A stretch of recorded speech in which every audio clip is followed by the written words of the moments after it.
ನಮಸ್ಕಾರಗಳು ಗೌರವಾನ್ವಿತ ಶ್ರೀನವಿಲು. ಇಂದು ನಮ್ಮ ಅರಣ್ಯ ಸಾಮ್ರಾಜ್ಯದ ಭವ್ಯ ದೊರೆ ಹೇಗಿದ್ದಾನೆ? ಓಹ್, ವಾಗ್ಮಿ ಶ್ರೀಗಿಳಿ ತನ್ನ ಉಪಸ್ಥಿತಿಯಿಂದ ನನ್ನನ್ನು ದಯಪಾಲಿಸುತ್ತದೆ. ನಾನು ಅತ್ಯುತ್ತಮವಾದ ಗರಿಗಳಿಂದ ಅಲಂಕರಿಸಲ್ಪಟ್ಟಿದ್ದೇನೆ ಮತ್ತು ನನ್ನ ಆತ್ಮಗಳು ಆಕಾಶದಷ್ಟು ಎತ್ತರಕ್ಕೆ ಏರುತ್ತವೆ. ಮತ್ತು ನಾನು ಸೇರಿಸಬಹುದು, ನಿಮ್ಮ ಗರಿಗಳು ಇಂದು ವಿಶೇಷವಾಗಿ ರೋಮಾಂಚಕವಾಗಿ ಕಾಣುತ್ತಿವೆ. ಏಕೆ? ಕೃಪೆಯ ಅಭಿನಂದನೆಗೆ ಧನ್ಯವಾದಗಳು ಶ್ರೀನವಿಲು.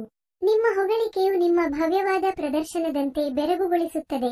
ಹೇಳಿ, ನಮ್ಮ ಕಾಡು ಪ್ರದೇಶದ ಸಹಚರರ ಗಮನವನ್ನು ಸೆಳೆದಿರುವ ಯಾವುದೇ ಅದ್ಭುತವಾದ ತಪ್ಪಿಸಿಕೊಳ್ಳುವಿಕೆಯಲ್ಲಿ ನೀವು ಇತ್ತೀಚೆಗೆ ತೊಡಗಿಸಿಕೊಂಡಿದ್ದೀರಾ? ನವಿಲು, ಮಿಸ್ಟರ್ ಗಿಳಿ, ನನ್ನ ಉಜ್ವಲ ಅಸ್ತಿತ್ವದಲ್ಲಿ ಪ್ರತಿದಿನವೂ ಒಂದು ದೊಡ್ಡ ಸಾಹಸದಂತೆ ಭಾಸವಾಗುತ್ತಿದೆ. ಹೇಗಾದರೂ ಇಂದು ಬೆಳಗ್ಗೆ ನಾನು ಉದ್ಯಾನದ ಮೂಲಕ ಉಸಿರುಕಟ್ಟುವ ಸ್ಟ್ರಟ್ ಅನ್ನು ಪ್ರಾರಂಭಿಸಿದೆ.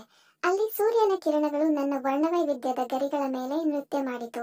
ಅದನ್ನು ನೋಡಿದ ಎಲ್ಲರಿಗೂ ಒಂದು ಮೇರುಕೃತಿಯನ್ನು ಚಿತ್ರಿಸಿತು. ಎಷ್ಟು ಮೋಡಿ ಮಾಡುತ್ತಿದೆ!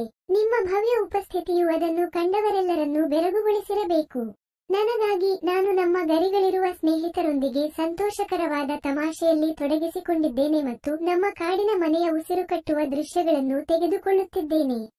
ಆದರೆ ಶ್ರೀನವಿಲು, ನಮ್ಮ ಹೊಸ ಆಗಮನದ ಭೇಟಿಯ ಆನಂದವನ್ನು ನೀವು ಹೊಂದಿದ್ದೀರಾ? ಹೊಸ ಆಗಮನ ನೀವು ಹೇಳುತ್ತೀರಾ? ಪ್ರಾರ್ಥಿಸು ನನಗೆ ಜ್ಞಾನೋದಯ, ಮಿಸ್ಟರ್ ಗಿಳಿ. ಯಾವ ಅದ್ಭುತ ಜೀವಿಗಳು ನಮ್ಮ ಕಾಡನ್ನು ತಮ್ಮ ಉಪಸ್ಥಿತಿಯಿಂದ ಅಲಂಕರಿಸಿವೆ! ಓಹ್, ಸೊಗಸಾದ ಹಮ್ಮಿಂಗ್ ಬರ್ಡ್ಸ್ ಆಗಮನವು ನಮ್ಮ ಏವಿಯನ್ ಸಮುದಾಯದಲ್ಲಿ ಸಾಕಷ್ಟು ಉತ್ಸಾಹವನ್ನು ಹುಟ್ಟುಹಾಕಿದೆ. ಅವುಗಳ ಅಲ್ಪ ಗಾತ್ರವು ಅವುಗಳ ಸೂಕ್ಷ್ಮವಾದ ರೆಕ್ಕೆಗಳನ್ನು ಅಲಂಕರಿಸುವ ಬೆರಗುಗೊಳಿಸುವ ಬಣ್ಣಗಳ ಶ್ರೇಣಿಯನ್ನು ನಿರಾಕರಿಸುತ್ತದೆ. ನಾನು ಅವರನ್ನು ಮಾವಿನ ಮರದ ಬಳಿ ಗುರುತಿಸಿದೆ. ಅವರ ವರ್ಣವೈವಿಧ್ಯವು ಅಮೂಲ್ಯವಾದ ರತ್ನಗಳಂತೆ ಸೂರ್ಯನ ಬೆಳಕಿನಲ್ಲಿ ಮಿನುಗುತ್ತಿದೆ. ಎಷ್ಟು ಅದ್ಭುತ! ನಮ್ಮ ಗೌರವಾನ್ವಿತ ಸಂದರ್ಶಕರನ್ನು ಸ್ವಾಗತಿಸಲು ಮತ್ತು ಅವರಿಗೆ ಆತ್ಮೀಯ ಸ್ವಾಗತವನ್ನು ನೀಡಲು ನಾನು ಆತುರಪಡಬೇಕು. ನಿಮ್ಮ ಸುದ್ದಿ ನನ್ನ ಹೃದಯವನ್ನು ಸಂತೋಷದಿಂದ ತುಂಬಿದೆ, ಮಿಸ್ಟರ್ ಗಿಳಿ. ಮಿಸ್ಟರ್ ಪೀಕಾಕ್, ನಿಮ್ಮೊಂದಿಗೆ ಅಂತಹ ಸಂತೋಷಕರ ಸುದ್ದಿಗಳನ್ನು ಹಂಚಿಕೊಳ್ಳಲು ನನಗೆ ಸಂತೋಷವಾಯಿತು. ನಾವು ಮತ್ತೆ ಭೇಟಿಯಾಗುವವರೆಗೆ ನಿಮ್ಮ ದಿನಗಳು ವೈಭವದಿಂದ ತುಂಬಿರಲಿ ಮತ್ತು ನಿಮ್ಮ ಗರಿಗಳು ಎಂದಿಗೂ ಪ್ರಕಾಶಮಾನವಾಗಿ ಹೊಳೆಯಲಿ.